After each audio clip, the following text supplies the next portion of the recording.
This game tonight is exactly what we're going to be looking at for the remainder of the Big East season. And people that aren't educated about how great our league is would say, well, Pitt is 0-4. And they have talent, they're just young, and that game could have gone. It was a great college basketball game to watch. And it could have gone either way. And I'm just very, very proud of our Magnificent Seven that hunkered down and were able to get this very important home court win for us in the Big East. We are also looking at a league here that after a couple, 4 games is starting to already show what I think everybody knew before the season started, and that is UConn and Notre Dame. Notre Dame and UConn have really separated themselves nationally with who they've played and how well they've played against whom they've played. They've played a great schedule and have great wins, both Notre Dame and UConn.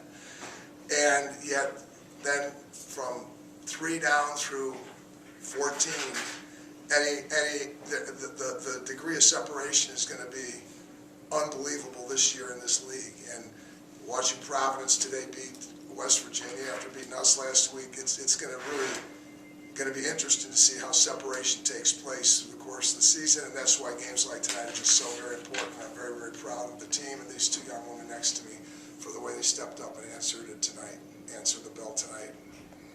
We'll take questions for the student athletes first. Anna, could you talk about your game tonight?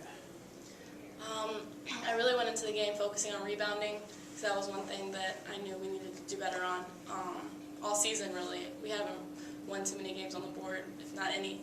So I really tried to focus on that and just play my game. Talk about having to step up more with the injuries to teams, limited rotations. Talk about stepping up and just playing a bigger role. Yeah, I mean, we are really limited with the number of people we have, and Coach told us before the game that, of course, me and Kelsey and Kareem need to step up coming off the bench, but not just us. Everybody had to play well, and our team played really well tonight, and we were able to put it all together, and hopefully we can keep doing that the rest of the season. We had an announcement today from Megan that she is not going to be permitted to wait until next September to become a sophomore. She's got to be a sophomore today, and she played like a sophomore instead of like a freshman. Megan, in addition to your scoring, you took the charge there, and I think the first half you assisted on a backdoor cut to Dean Ortiz. Do you think that at this point in the season you're kind of maybe grasping the college game more as a whole? Yeah, definitely. It's starting to flow more and make more sense, and everything's working out nice, and understanding the game a lot more after being in for half the season already. So definitely. And to talk about as with the injuries before, you were amongst a group of leaders, and now it seems like you've kind of been thrust to be the leader on the team. So just talk about that. I do try to be a leader for the team, and I try to do that more with leading by example. I just think if I really show in practice and on every possession, give everything I have, I just feel like hopefully everyone around me will step up and do that same thing, which they have. Coach, with all that's going on, with the injuries, how have you had to adjust your coaching for the in game for the rotation? The situation when a concept of basketball that we are constantly working to teach our players, when we're fully healthy, is you can't control your circumstances in life. You can't control all your circumstances in life. You have to control your attitudes about your circumstances. And overcoming adversity within every game, we preach and preach and preach that every game is a life of its own. Every game is a life of its own. That's why it's a beautiful game to watch, a beautiful game to be a fan of. It's a beautiful game to be involved in, because every game does have a life of its own. It's got, and so adversity is part of life. Adversity is part of a basketball game. And so good basketball teams overcome adversity during the game, and they overcome adversity during the season. We acknowledge and we feel, we talk about being empathetic for our teammates that can't play, and to really use their tough circumstance to understand how special you got it when you're healthy. Don't take your health for granted. And then at the same time, you got to go forward, and you can't feel sorry for yourselves because people aren't available.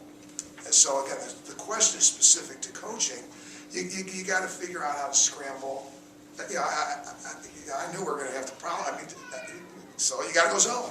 You gotta go try one zone, try another zone. You gotta try to pull things out of your hat. You say adjust your coaching. You know, Megan Rogowski cannot replace Keisha Hampton as a All-American candidate, as a go-to player in the clutch, as a take-over-the-game player. There's one thing that she does that Keisha does. That's shoot threes. So let's at least get Keisha's threes replaced. So Megan, she talked about it. We talked about it. Megan, you can't be a freshman going out there tentative anymore. You got to go out there and you came to this program. We recruited you. You were a 40-point gunner in high school. I'm not saying you got to go get 40 tonight, Megan, but you have the same mentality here as you had last year at Hershey High School when you were putting up 40. So that's the kind of mentality that you have to teach and preach. It was very key. One of the players referenced the offensive rebounding situation. For the 19th ranked team in the nation, we have been the meekest, weakest, softest rebounding team in the country. And we got our butts handed to us last week in Providence because we got out-rebounded by 20 rebounds. I really don't like to put my glasses on at press conferences, so I haven't really been able to see. So I think we out-rebounded 37-31 if I could see through my tears and my non-glasses. So, and I think we got some offensive rebounds tonight. So I think that was huge. I mean, the offensive rebounds translate into easy baskets. And if you can't get easy baskets from an All-American candidate, you better go get some easy baskets. And I think that's a real key to the game, that we had offensive rebounds generated for us tonight.